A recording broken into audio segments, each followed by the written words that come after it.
Yes, this is the Apollo. No, it's not back on the channel. It just happens to be here because the headset became very stiff and very tight. So it is just here for the cleaning, re-greasing, and reassembly that I've done to it already. Channel originator right here.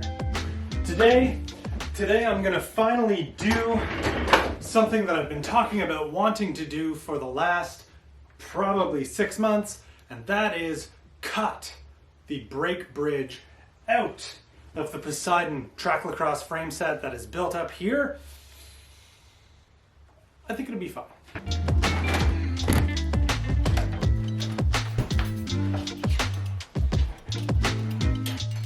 If you all just want to join me in saying goodbye, goodbye brake bridge, goodbye.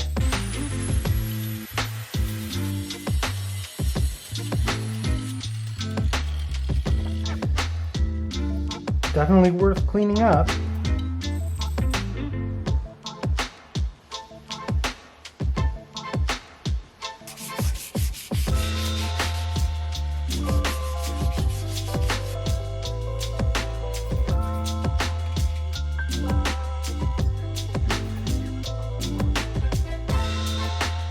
So there we have one brake bridge removed.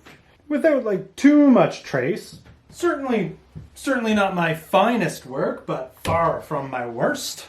Truly, the reason that I wanted to do this, if you followed the build of this bike at all, or if you followed the design process and the updates that Poseidon has made on their track lacrosse frame set, is that with a 33C tire in this frame, you couldn't get the wheel in far enough to like kind of tuck it or get it really too close without it rubbing on the caliper brake bridge. The brake bridge sort of does need to be where it is so that it can actually reach the brake track on any machine sidewall wheel.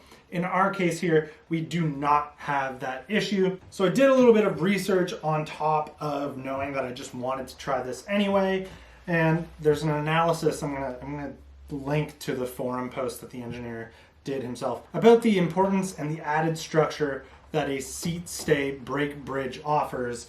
And the math points out that it really only offers 0.2% of structure, of rigidity, of like actual helping with flex and structure.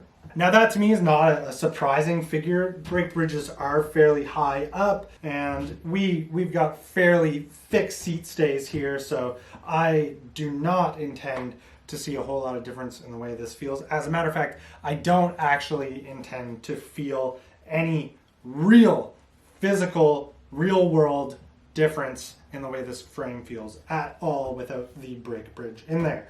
But what we did achieve is the ability to pull one more link out of this chain, bring the wheel forward in the dropouts and not have any rubbing, with lots of space for mud and rain, grit, and dirt to get through.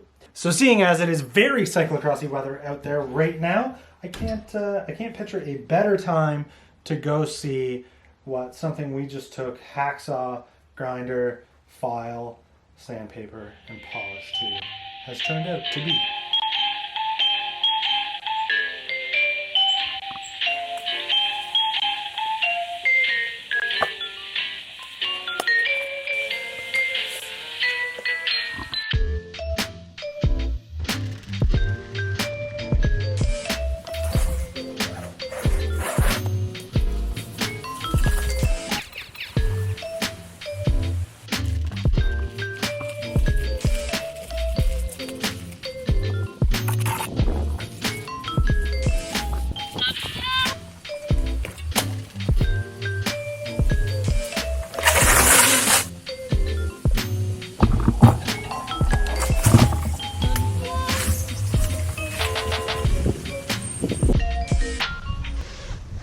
So it goes without saying that the inevitable comments about structure and it breaking underneath me and me going to get hurt badly because I've cut something so structurally integral to the operation of this machine out of the machine. And I understand that sentiment, that comes from a spot of fear, that comes from a spot of not messing with something that isn't broken. And anytime someone takes on a modification like this, you're usually met with the apprehension of those who are not certain they want to try these things themselves and would prefer find the negatives. That's not to say I don't welcome the skepticism, I just don't subscribe to the world is ending philosophies, that is, cutting little pieces of aluminum out of stuff.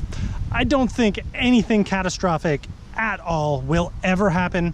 As a matter of fact, I don't think anything is going to happen. Naturally, you are also welcome to your own opinion as well, which I'm sure you're sharing with all of us in the comments below. Me, personally, well, I like to experience the theories that I read or think up myself, hence why we're doing what we're doing right now. There really is only one way to be truly certain that something is going to work or not, and that is to actually do it. So that's what we did. We did it. And I must say, for the 15 or 20 minutes that we've been riding, holding up completely fine and literally feels no different than it did with the brake bridge in there. Look at all the leaves on the ground already. Which reminds me of a very small yet not insignificant memory of when I first started riding fixed gears like 11 years ago. At the time, my experience with bikes was really only limited to BMX, hitting things with hammers and just overall doing things completely the wrong way. And I had this old single speed, and I would chase my friend Dan, who always rode fixed gears everywhere on that bike. And when fall came around and there was a bunch of leaves on the ground, I vividly remember the first skid that he did over a huge pile of leaves that was on the road.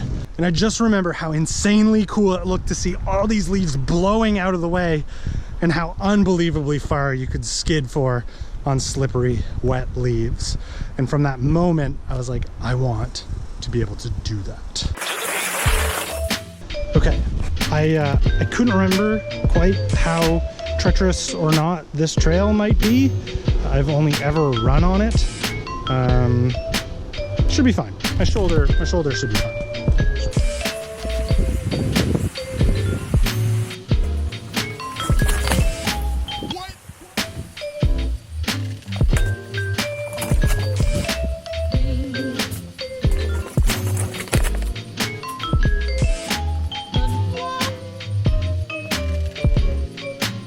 Okay, note to self, definitely be mindful of feet position and line choice.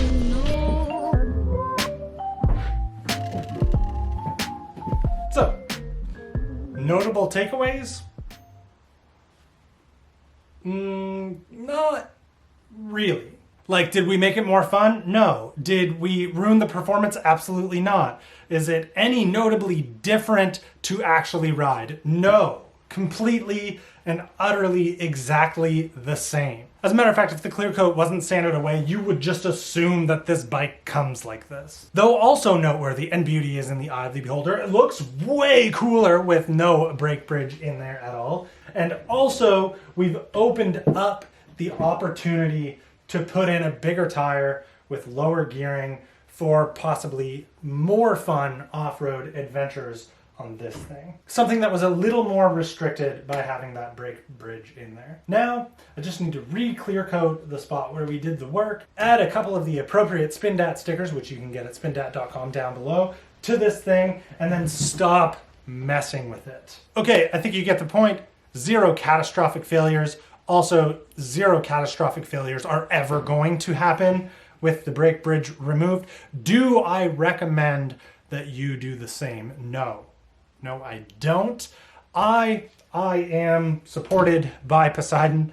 They send stuff to me. I mess with it. I make it happen on this channel. And, I take on my own responsibility if anything did happen to happen. Also, warranty, voided warranties, not something maybe I'm as concerned about as someone like yourself who maybe did purchase something and would like that support further on down the line. Though, without a doubt, I will soon be seeing pictures of people's brake bridges removed popping up in my direct messages on Instagram, probably within the next week. I'll see you then. All right.